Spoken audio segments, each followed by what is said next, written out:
Assalamualaikum warahmatullahi wabarakatuh. Waalaikumsalam warahmatullahi wabarakatuh. Bismillahirrahmanirrahim. Alhamdulillahirabbil alamin. Allahumma shalli ala Muhammad wa ala ali Muhammad. Bapak Muslim dengan seluruh jemaah yang saya hormati, syukur alhamdulillah, salawat dan salam kepada Rasulullah sallallahu alaihi wasallam. Jadi subuh Jumat itu kita anggarkan yang pertama untuk dialog interaktif baik dari dalam maupun dari luar. Yang kedua untuk siapa yang akan bisa memberikan kajian-kajian disiapkan juga di hari Jumat subuh. Yang ketiga adalah kalau ada tamu-tamu baik yang sengaja datang maupun yang kita undang. Nah, yang keempat adalah kita memperdalam terjemahan Al-Quran dan pemahamannya yang gunanya memang kita untuk mengerti sekaligus bisa dipakai untuk sholat, karena nanti kita pertemukan dengan sholat kusuk di hari di hari Selasa. Jadi hari Selasa pelajaran sholat kusuk, kemudian hari Kamis mengulang terjemah, lalu kita pertemukan dia di hari subuh Jumat ini, sehingga bacaan yang kita pelajari artinya, cara membacanya langsung bisa dipakaikan untuk sholat. Jadi tergabung, terinteraksi dia sekaligus. Jadi itu malam tadi berayat jadinya yang kita bangun berayat malam. Nah, 3 ayat. 4. Terus tahu itu berayat itu. Harus tahu itu berayatnya kan malam tadi baru itu. Harus tahu itu kan pagi dari malam ke pagi itu berayat itu. Jadi itu kita baca-baca, sekadar itu baca-baca atau kayak dipagunakan. Kalau pagunakan dicalik pakai tangannya.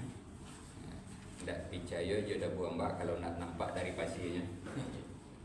Nah, di ayat demi ayat itu kita pelajari kembali, membacanya, menterjemahnya, memahami, menghayatinya, kemudian kita praktekkan ke dalam bentuk ibadah.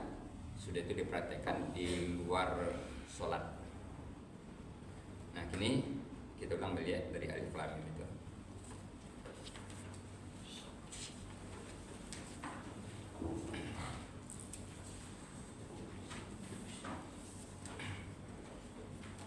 Kamu baca, tolong dibaca artinya. Bismillahirrahmanirrahim. Alif Lam Mim. Zalikal kitabul la raiba fi. Itu kitab ada keraguan padanya. Hudal lil muttaqin. Petunjuk bagi orang-orang yang bertakwa. Alladzina yu'minuna bil ghaib. Yaitu orang-orang yang beriman dengan yang gaib. Nah, jadi kalau sudah berlanjut ya di alladzina itu pakai yaitu. Tapi kalau hanya di ayat 3 saja kita menerjemah, dia tidak perlu pakai yaitu. Kenapa pakai yaitu? Karena dia mau menerangkan ayat 2. Nah, jadi kalau berlanjut kita pakai lagi yaitu. Alladzina yu'minuna bil ghaib, Yaitu orang-orang yang beriman dengan yang gaib. wa yuqimunas shalah, Dan mereka mendirikan salat. wa mimma razaqnahum yunfikun. Dan sebagian dari apa yang kita berikan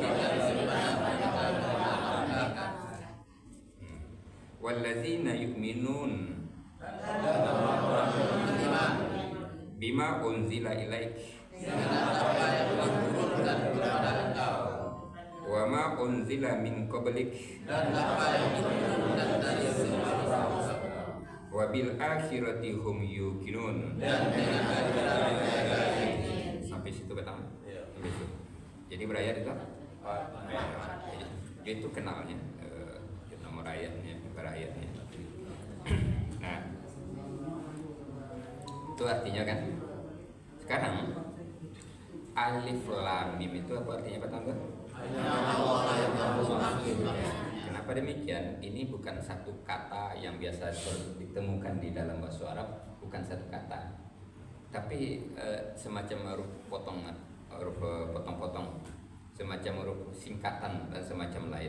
Maka yang paling aman itu artinya hanya Allah yang tahu. Tapi kalau mau mencari boleh, tentu dengan belajar yang sungguh-sungguh, nanti macam-macam yang dapat maknanya. Itu satu, alif lam mim. Zalikal kitabul la raiba fi, apa artinya? Itu kitab yang Itu harus kita tahu, itu kitab kitab apa ya? Al-Quran. Itu harus di dalam itu kitab itu kita sudah langsung dalam kepala kita itu kitabnya adalah Al-Quran. Al-Quran itu, nah itu ada apanya nanti?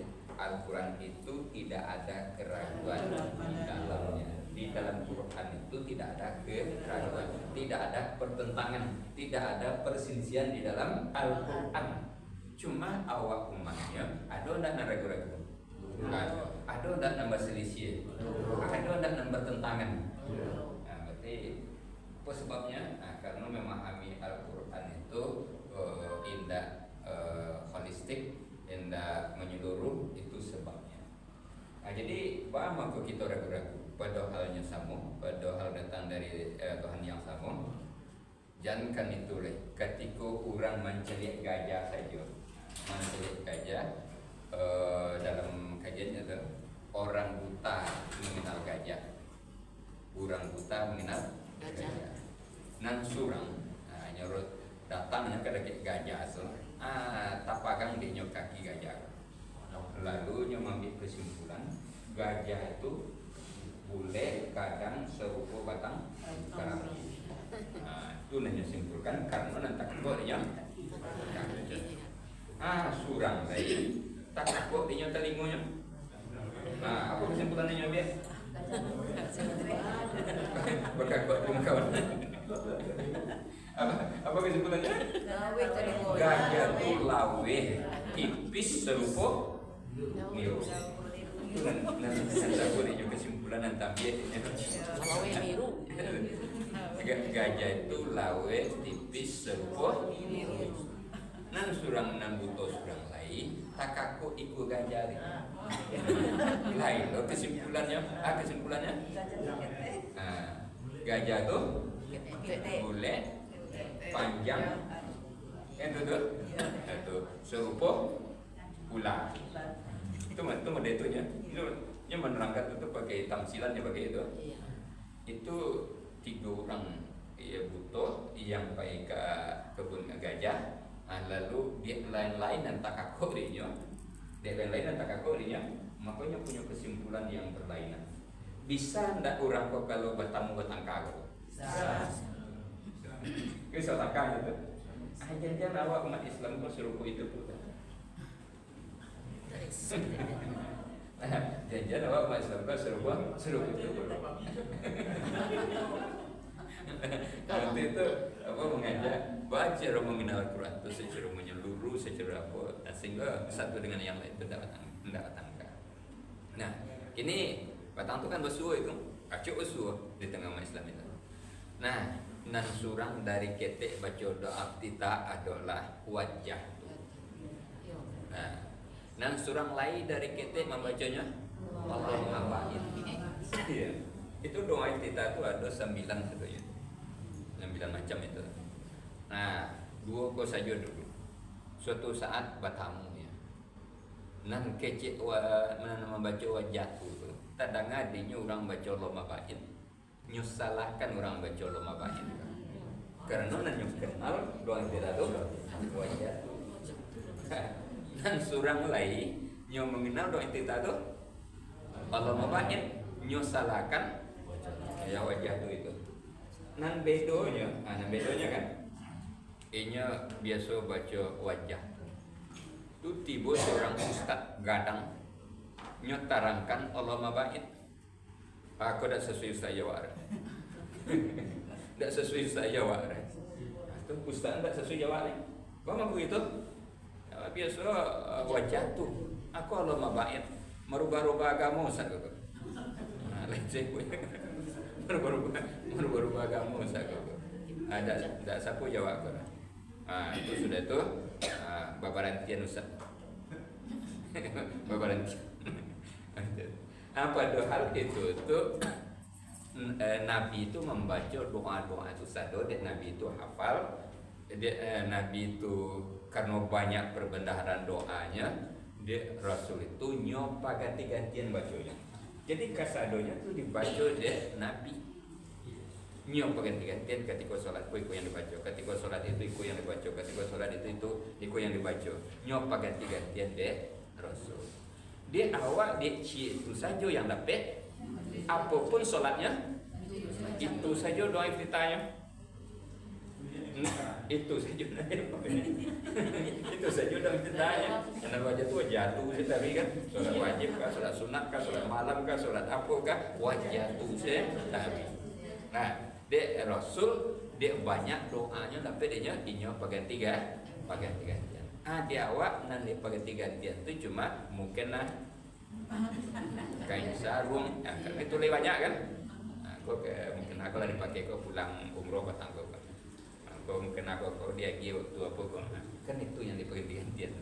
Jadi di dalam Al-Quran itu tidak ada keraguan, tidak ada perselisihan, tidak ada pertengkaran, tidak ada.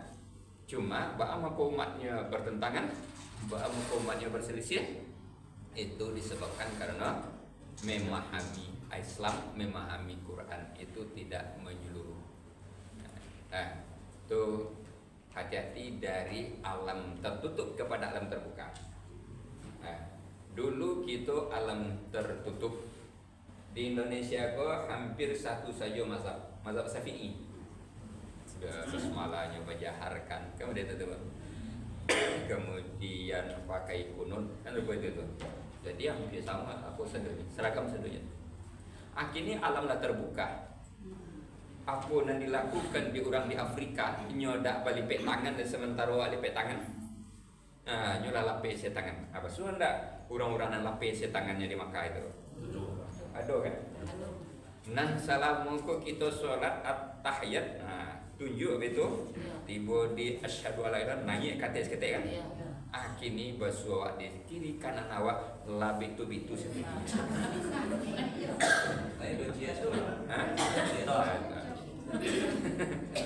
Mode tu saya tapi kan.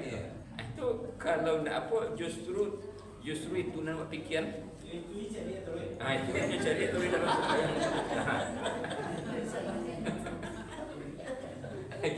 jadi untuk itu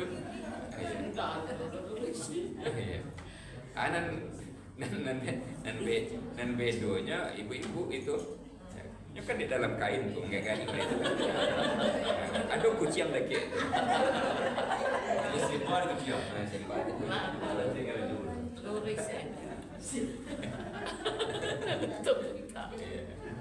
jadi Bapak Ibu itu gunanya apa bagi rumus mempelajari Quran.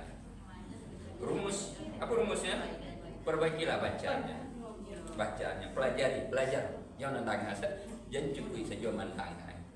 Memang mendangah itu ada kan kita bacakan ayat tentang 129 itu. Yang pertama membacakan ayat-ayat.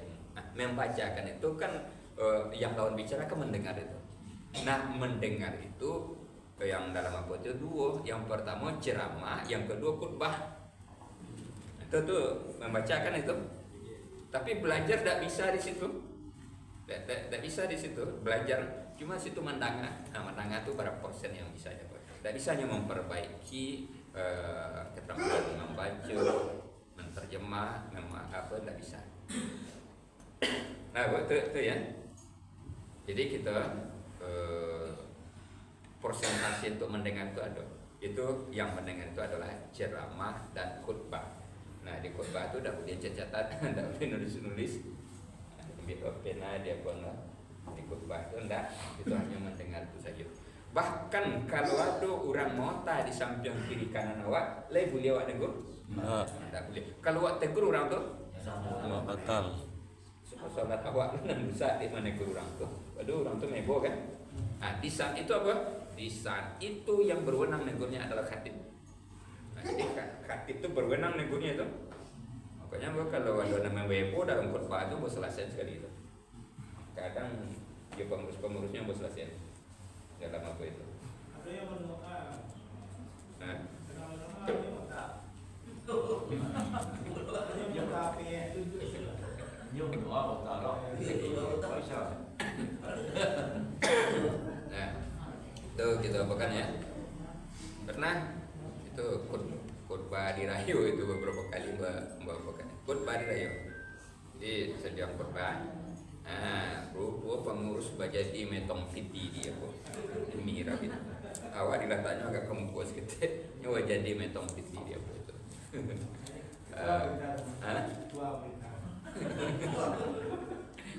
Bapak dimu 10 metong piti mampunya kan di situ. Kok khutbah ya? Jalan-jalan ustaznya pada datangkan dari Padang kan. Apapun apanya lawe-lawe itu balehonya pandu segala macam. Ada masuk ke pengurus kini ke khutbah atau ke metong piti. Ya, itu di jalan di situ. Sedangkan orang mota saja wak tegur rusak sholat awak. Apalagi dipergunakan untuk metong piti. Kalau kan dipergunakan metong piti, maka khatib yang didatangkan dari Padang cukuplah orang Siko saja. Jadi itu wewenang khatib untuk menegur itu. Kalau orang kiri kanan negur, sholatnya jadi rusak. Biasa nanti kalau apa Ustaz, jadi bahasa tuh adonan apa itu tegur itu seramaian itu nah, baru jalan namanya. Kadang anak-anak mebo kan di belakang itu langsung dia apa kan itu diamankan itu.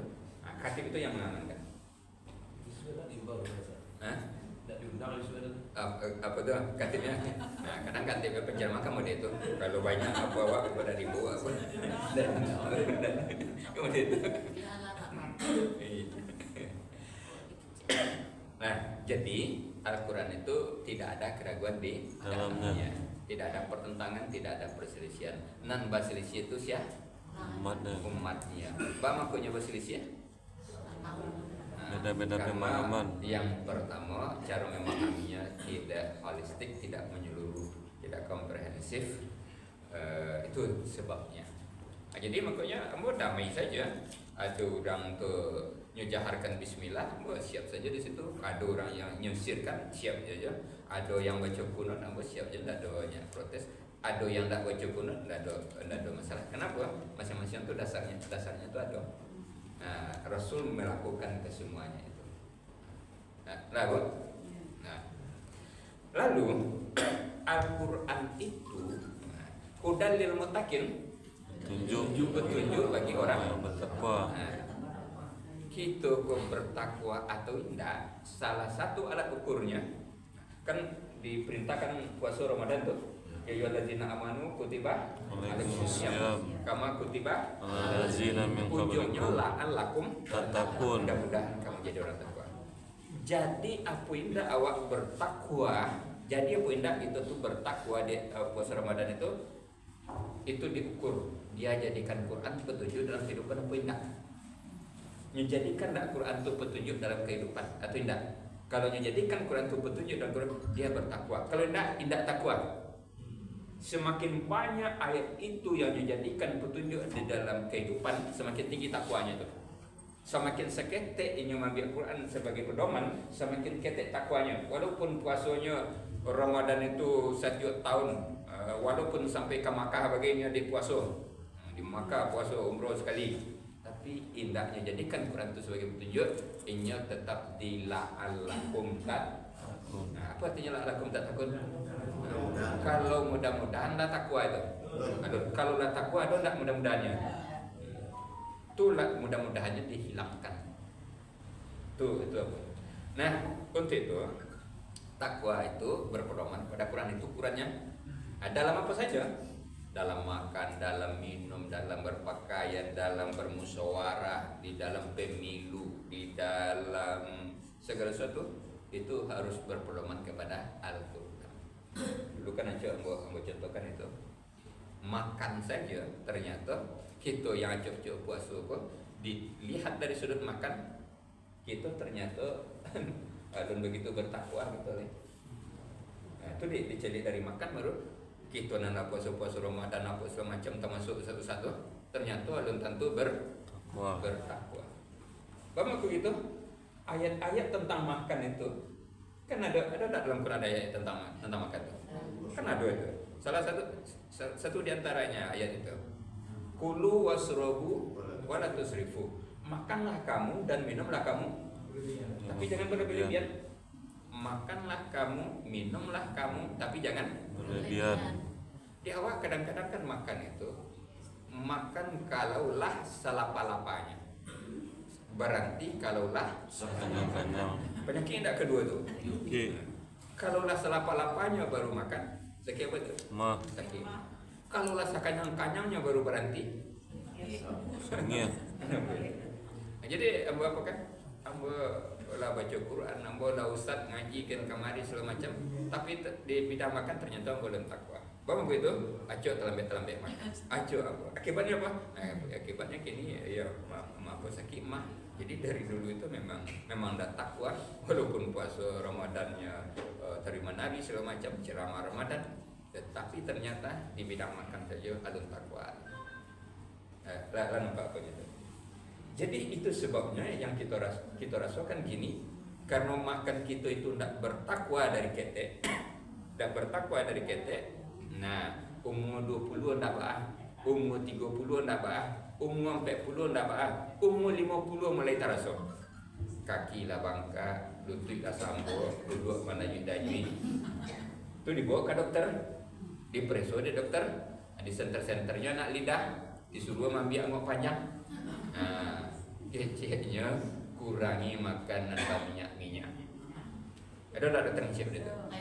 Kurangi makanan berminyak. Kurangi makanan bersantan-santan. Gulanya tidak boleh koleh, tukar gulanya. Ada itu tuh? Apa sebabnya? Ternyata salah moko makannya itu tidak takwa. Akhirnya tiba situ. Salah satu penyebabnya itu. Banyak ayat berbicara lagi tentang takwa itu. Fal yanzuril insanu ila ta'am. Hendaklah manusia itu memperhatikan apa yang dimakannya. Itu kan harus diteliti itu. Hendaklah manusia itu memperhatikan apa yang dimakannya. Hendaknya bara kebutuhan karbon, bara kebutuhan protein, bara kebutuhan apa, bara kebutuhan itu. Nah, yang takwa itu atur makanan tuh itu yang di ketika sakit, orang di rumah sakit itu kan dia makanan apa itu? Itu kan betul-betul pertimbangan itu, betul-betul diperhatikan makanan itu. Paduannya itu betul-betul apa? Sehingga sakit sudah itu bisa mendukung untuk kesehatan. Nah, aturannya di waktu sehat kok, aturannya makan kita tuh pakai pertimbangan itu hendaknya fal yanzuril insanu ila ta'am. Maka hendaklah manusia itu memperhatikan apa yang dia makan. Kalau dia yang dimakan itu menurut musimnya saja kan. Kini musim jari. Musim loba. Jadi ternyata orang-orang apa itu bervariasi. Nah, saya yang ahli gizi sih kok. Tuh gitu. Coba nanti matur apa itu menurut gizi-gizi itu. Jadi apa jadi apa itu? Itu. Jadi hudal lil muttaqin, petunjuk bagi orang-orang yang bertakwa. Siapa orang yang bertakwa itu? Yang pertama, siapa orang bertakwa? Jawab ayat. Siapa orang bertakwa itu? Jawab ayat. Apa? Orang yang buka Quran tuh, buka kan lain masih ini apa itu? Nah, itu kalau lu nape jadi disiamkan. Jadi Quran itu dulu kalau lu nape. Siapa orang bertakwa itu? Allazina yu'minuna bil ghaib. Apa artinya? Yang orang yakin dengan yang gaib. Yang kedua apa cirinya? Wa yuqimunas shalah. Artinya apa? Dan mendirikan salat. Mereka mendirikan Salat. Yang ketiga apa cirinya? Wa mimma razaqnahum yunfiqun. Apa artinya? Dan rezeki akan mereka menginfakkan. Yang kampe apa cirinya? walladzina yu'minuna bima unzila ilaik, Artinya apa? dan orang-orang yang beriman dengan apa yang diturunkan kepada engkau. Nah, yang kalimat apa cirinya? Wa ma unzila min qablik, Artinya apa? dan apa yang diturunkan dari sebelum engkau. Nah, yang kanan apa? Wa bil akhirati hum yuqinun, Artinya apa? Dengan hari akhir mereka yakin. Nah, jadi dapat ilmunya kita di situ sekali, dapat keterampilannya sekali membacanya artinya, dan itu kita pakai untuk sholat, ayat untuk sholat. Nah, nanti di situ kita perpadukan antara yang hari Selasa, hari Kamis kita pertemukan, langsung kita praktekkan juga dalam sholat. Nah, lapa ayat, ayat itu lapa tuh, lapa. Nah, ayatnya lama apa kan? Artinya baru. Nah, pemahamannya baru. Nah, beko dilatih bagaimana membacanya itu di dalam. Nah, sehingga nilai sholat kita itu naik nilainya. Ke dalam sholat memperbaiki nilai. Nah, di luar sholat karena ciri-ciri orang bertakwa ikonan kita selidiki. Ba'a beriman dengan yang gaib ko ala bagus atau ba'a mendirikan sholat ko serupa, ba'a menafkahkan sebagian rezeki ko serupa apa? Beriman dengan dia turunkan kepada Nabi Muhammad itu seperti apa dulu? Beriman dengan apa yang diturunkan sebelum Nabi seperti apa? Keyakinan ke akhirat seperti apa? Nah, itu nanti kita lihat. Nah, jadi kalau kurang kita naiki, kita perbaiki. Kalau diperbaiki yang anak macam itu kita perbaiki, nanti ketakwaannya bau. Ketakwaannya meningkat. Kalau itu kurang. Jadi kalau secara pendek, siapa orang yang bertakwa itu? Orang yang bertakwa itu adalah orang yang menjadikan Al-Quran sebagai petunjuk. Kalau dirinci, kalau dibuat ciri-ciri dirinci, yang pertama siapa orang bertakwa itu? Beriman dengan yang lain. Baca ayatnya. Allazina yu'minuna bil ghaib, orang beriman dengan yang gaib. Yang kedua apa? Yuqimuna shalah, Artinya apa? mendirikan salat. Yang ketiga apa? Wa mimma razaqnahum yunfiqun, Artinya apa? sebagian dari yang mereka Yang infakkan. kampe apa? walladzina yu'minuna bima unzila ilaik, Artinya apa? Yang kelima apa? wa ma unzila min qablik, Artinya apa? Yang kanan apa? wa bil akhirati hum yuqinun, Artinya apa? Dengan akhirat mereka yakin. Laki itu surga itu nanti ditunjukkan cara membacanya di dalam sholat supaya gabung bacaan, arti, pemahaman, penghayatan supaya gabung nanti. Jadi menjadi suatu keterampilan di dalam sholat. Di luar sholat, nah itu nanti kita nanti kita ukur di prakteknya. Nah, barulah nanti umat Islam itu betul-betul mencontoh kepada Al-Quran. Lah Amin jam ya 6 rabbal ini. alamin. Ada Amedah? Hah? Ada. Mode itu berapi-rapi ceramah.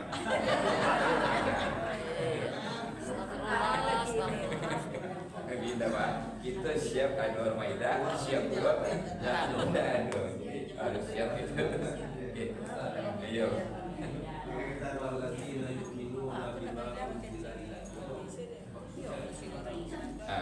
Wala, kau ada maksud? Kau dah ngaji dah?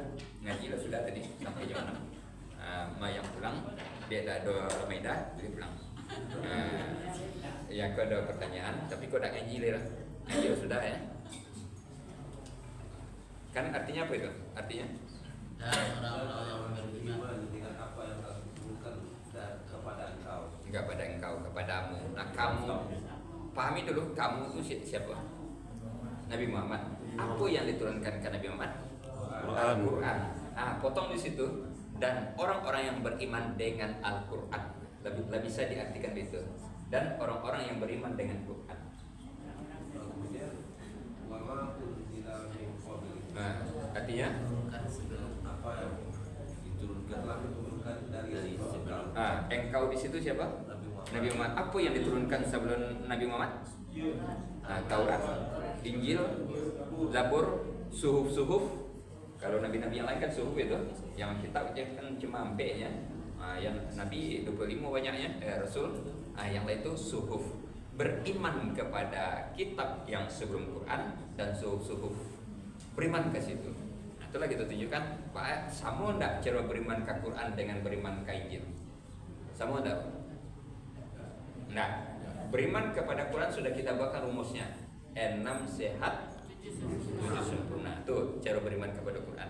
Sedangkan beriman kepada Taurat, Zabur segala macam itu satu saja caranya. Yakin Allah sudah menurunkan Taurat kepada Musa. Selesai, tidak perlu dibali, tidak perlu dipelajari, tidak perlu diapa-apakan. Kepada Injil, yakin Allah sudah menurunkan Taurat Injil kepada Isa. Selesai sampai situ. Itu sudah beriman itu dengan apa itu. Ada orang, ada yang sama saja dia caranya beriman ke Quran juga ke Injil, ke Quran di Taurat. Apa itu? Sama-sama ndaknya baca. Dan Taurat tu ndaknya baca, dan Quran sama-sama ndaknya baca. Itu kan tak mungkin. Tahu kan? Jadi seperti apa yang saya turunkan dari sebelum kamu kau tak perlu mempelajari ya, Ustaz? Tidak perlu mempelajari, tidak perlu membeli, tidak perlu ditaruhkan, tidak perlu diapa-apakan. Itu ya Pak. Kalau ada juga pertanyaan, duduk nih, duduk di apa itu? Kalau ada ya. Gitu. Nah, kalau ditutup tadi. Assalamualaikumnya lah tadi. Demikian, assalamualaikum warahmatullahi wabarakatuh. Waalaikumsalam warahmatullahi wabarakatuh.